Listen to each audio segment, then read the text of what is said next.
Hey guys, welcome to my YouTube channel, or welcome back if you've been here before. My name's Liz and this is Let's Get Lizical, where we do everything card making. Today we're going to be playing around with some clear cards. Right now I'm just showing you some templates that I've made in the past. And if you want, you can freeze frame and jot down the measurements that I've written down on each of these panels. But I basically just have these as reference for myself.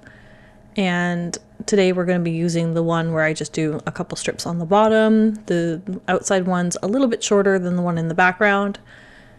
And we're going to be cutting 4 white panels. There's one panel at 1 3/4 by 5.5, 2 panels at 2 by 5.5, and then one at 2 1/4 by 5.5. So we're going to be working on the 1 3/4 inch height one. And I'm just going to be gluing these 3 flowers to it. The first flower I glued on fully down, and then I realized, okay, I still have to insert these leaves underneath. So the other ones I just kind of put a little bit of glue in the middle, and then I'll go back to it after and put a little bit more glue around the edges. You see me prying it up here with my little spatula from my Scan and Cut. But yeah, I wanted to tuck those leaves underneath, but I didn't want to put them there and then have them in the wrong place. So that's why, like I said, I'm just adding a little bit of glue in the center of the flowers. That allows me the space to slide those leaves underneath. And then once that's done, I will go ahead and add the glue to the edges where I need it. Once these are all down. So while I just glue these down, I'll just play a bit of music for a bit, and then I will come back and continue.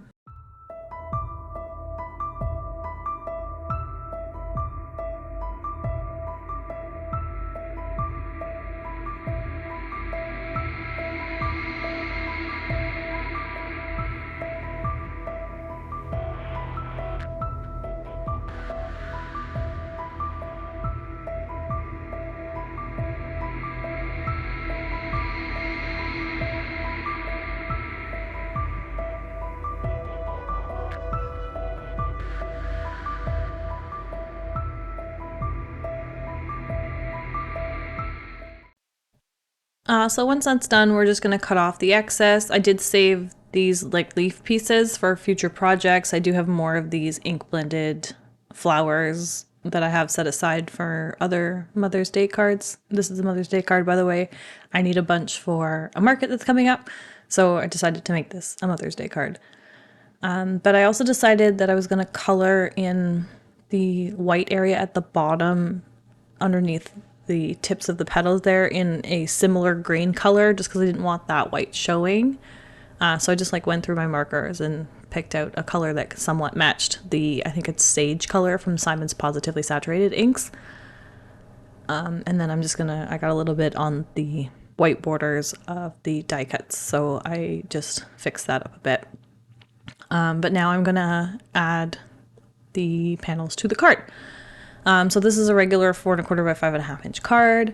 I'm gonna double-sided tape this silver cardstock. This is from Dollarama. You can use what you have, but this one works for me, so I'm gonna use up what I have. And it's just a 1/4 inch strip that I'll trim down. I think it's just the 1/4 inch by the 6 that it comes in for the pack. So I will cut it down after, but I'm just trying to get it lined up along the bottom of that card.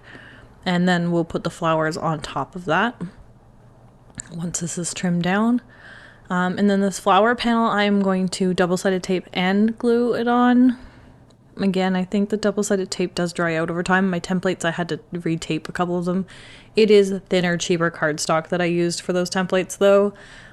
Anytime I make a template, I just use whatever cardstock I use least amount of. Generally, it's pink and purple. This time I used gray for some reason. I usually use gray quite a bit now, but maybe when I made these a few years ago, I wasn't using it as much.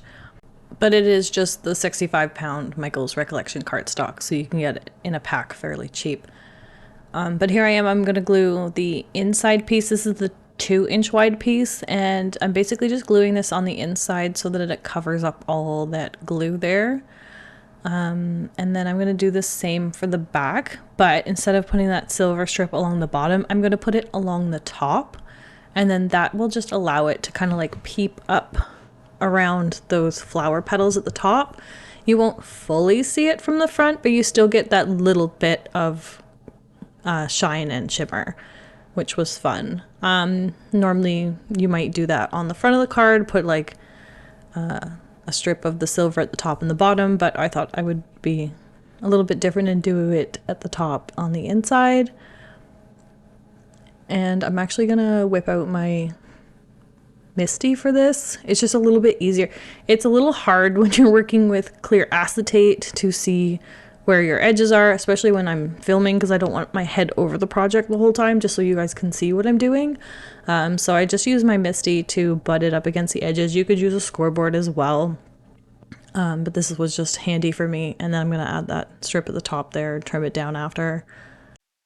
And then once that's done, I can take that 2 1/4 inch piece and glue it on the very back of the card. This again just covers up that glue, and it also allows me to stamp my logo on the back. It also adds a bit of stability to the card because again, like I'm using acetate sheets that are actually meant for transparency, like overhead sheets. So it just also gives that card a little bit more strength to it, especially when you're doing this type of card, because there isn't like much. It's just like those bottom 2 panels that are holding it up, because if you didn't have those there, they would most likely just like buckle over time.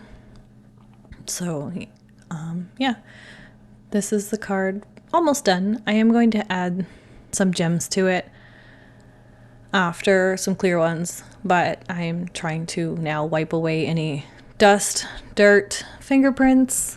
That's the only thing with working with clear cards, is you can see all of that stuff. So I try to wipe away as much as possible. They do still look very nice in the end, but I just, like to try to keep it as clean as possible while I'm working.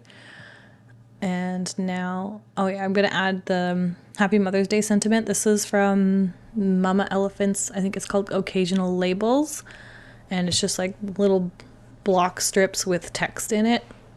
So when you're stamping like the outside, and then it leaves the letters mostly white. Sometimes I'll go over them with a white gel pen after, just because if you're using dye inks, they tend to bleed a little bit sometimes. So this just like makes the lines a little bit crisper. I think this time I left it. It wasn't terrible. And I'm just going to cut it out by hand because it's so small. I don't want to take it to my Tim Holtz guillotine trimmer. It just becomes a pain.